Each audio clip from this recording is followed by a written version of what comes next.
नहीं यार वेखो ना इधर इधर थोड़ा अगर कैमरा मारो ना तो औरतां बेचारियां गरीबां दियां खड़ियां ने गरीबां नाल की करना है। गरीब बेचारा लैन में सारी सारी दिहाड़ी लगता है उनकी जी वो बेचारा दिहाड़ी ते जाता है जी 12 बजे तक बहता जो रोटी नहीं मिलती बेचारा वापस आ जाता मंगन ते मजबूर हो जाता है। इन्हों की है जी इन्हों 10-12 किलोमीटर का प्रोटोकॉल 100 गड्डी 150 गड्डी विगो डाले पराडो ये वो फलान टंका फॉर्चूनर फलानिया गड्डियां इन्हों के नाल होंदियां ने।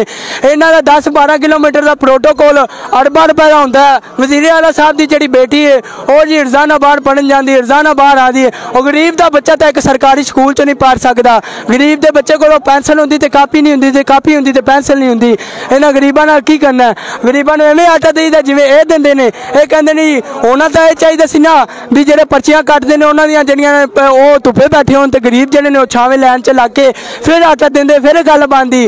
गल इवें नहीं बनदी जिवें ये बना देने कि गरीब सारी दिहाड़ी धुप्पे खोवन ते एंड ते कहन जी तुहानूं आटा मिले ही नहीं जी तुहाडी पर्ची नहीं बनी जी तुहाडा कार्ड नहीं हैगा जी तुहानूं यही नहीं होना जी तुहानूं फलां नहीं होना तुसीं वैरीफाई नहीं होए जी तुसीं जी हुकूमत नाल अटैच नहीं हैगे जी तुसीं यही करो तुसीं फलां करो टनका एवें नहीं करना। तुसीं ड्रामेबाजी ना शुरू कीती हुई है इत्थे हैं साहब लफ्ज़ां ड्रामेबाजी करदे पे ड्रामेबाजी हो इस तो बाद जिहड़ा ना गरीब आवाम ना पता की खेडिया जा रहा है क्यों ये सिर्फ एवें नहीं कर रहा ये भला की गल है ये कहंदे नहीं बस असीं लोकां विच वाटा वंड वूंड देंगे ते सानूं ओए आवाम दोबारा फिर सानूं वोट देणगे। असीं ये नहीं सुनना असीं ये सुनना है शहबाज शरीफ साहब अगर तुसीं मुसलमान जे ना मुसलमान ते फिर हज़रत उमर फारूक रज़ी अल्लाह तआला अन्हु दा दौर अपनाओ मोढे ते आटा सुट्टो ते गरीब दा बूहा खड़का दे ते उहदा घर तक उहदा हक दिओ। अज अफगानिस्तान च इस्लाम है अफगानिस्तान दा कमांडर रोजाना रात नूं जाके गरीबां दे घर तक आटा दे के आंदा है। इवें नहीं 1000 रुपया खर्च करीदा 400 ते 70 रुपये साडी जेब विचों टैक्स जांदा है क्यों जांदा है सानूं साडा हक दिता जावे ना असीं दो दिन खड़े हाँ तू तो सकून नाल एसी वाले कमरे च बैठा होवे आ एसी 2 मिनट बंद होया तू उहनूं जी ओ जेड़े तेरे नौकर वजीर मशीर है तू उन्होंने कहना जी ओ लै मैनू तो गर्मी लगी जानी मेरा जल्दी जल्दी एसी चलाओ मैं तो मर जावांगा। गरीब अवाम का तेरे प्यो ने ख्याल करना इन्हां दा ख्याल करना अज जेड़े गरीब अवाम सवेर दी धुप्पे खड़ी है अज इन्हां दे रोज़े ने इन्हां नाल तू की करना है। इसे पढ़ो मैं तेन एक गल आना मेरी गल नूं याद रखे जे वज़ीर आज़म वास्ते मेरा यह मैसेज है अगर तू मुसलमान है ना तेरा लग पता जाएगा तू मोटे ते आटा सुट तो गरीबां दा बूहा खड़का के आटा दे ना फिर मजा आएगा। मैं बिजली के बिल हैं जो वो घरों में जा सकते हैं सारा कुछ घरों में जा सकता है तो ये लाइनों वाला ये जो ड्रामा है ये समझ नहीं आ रहा। लाइनों वाला एक जो है ना एक ड्रामा है एक ड्रामेबाजी है सिर्फ क्या जी हमें वोट मिल जाएगा वोट इंशाल्लाह अब वो वक्त नहीं है अब वो वक्त नहीं है इंशाल्लाह वोट दीन इस्लाम का होगा हम दीन इस्लाम के साथ खड़े होंगे। अगर आप दीन इस्लाम के साथ वफा करते हैं तो हम तुम्हारे कदम चूमने के लिए तैयार हैं।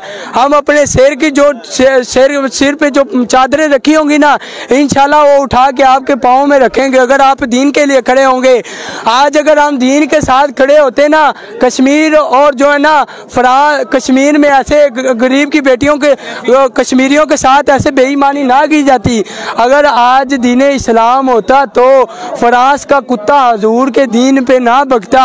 अगर हमारे मुल्क में दीन इस्लाम होता ना अगर दीन इस्लाम का नफाज होता ना आज जो है ना हमारे मुल्क में दीन इस्लाम होता तो गरीबों की जो है ना बच्चियों उनको घर में उनका जो है ना सब कुछ मिलता यतीमों को उनका आके उनके घरों में मिलता है। ऐसे ना आपको आटा मिल गया कि नहीं मिला?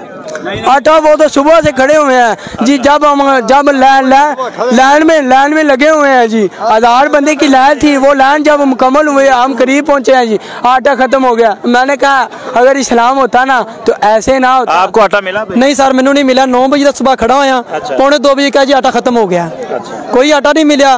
दसो कि फ्री नालों सानू कुछ 650 वाला तोड़ा ही बारे च सी सानू 650 तोड़ा ही मिलता रहता सानू इन्ना ही काफ़ी सी वो भी हुण 1200 का कर दिता ना 1180 का सर मैनू मिले तो फिर इना भी नहीं ना मिलता पाया। अच्छा सानू यह भी आटा हुण नहीं मिलता बस सुबह 9 बजे तक खड़े लैन दे हुण पौने 2 बजे आटा नहीं मिला हुण घर जाना खत्म मुक गया जी। सुबह 8 बजे जाना सुबह 8 बजे फिर दिहाड़ी तोड़ांगे फिर आवांगे फिर नहीं मिलेगा फिर चले जाएंगे। एक जेड़ा 10 किलो का तोड़ा है 400-500 का उनकी खातर तुसीं आपदी 1000-1500 की दिहाड़ी भी तोड़ो हाँ जी सारे इस तरह ही है कि हुण अपनी 1000-1500 दिहाड़ी तो टुटनी ना साड़ी ज़ाहिर 500-600 की खातर उन्हें बेहतर है कि सानू 500-600 की मिलता रहे सानू इन्ना ही बड़ा फ्री ना मिले सानू बाहरों बाजारों भी नहीं ना मिलता पाया इहदे नाल तो वही सबर चंगा।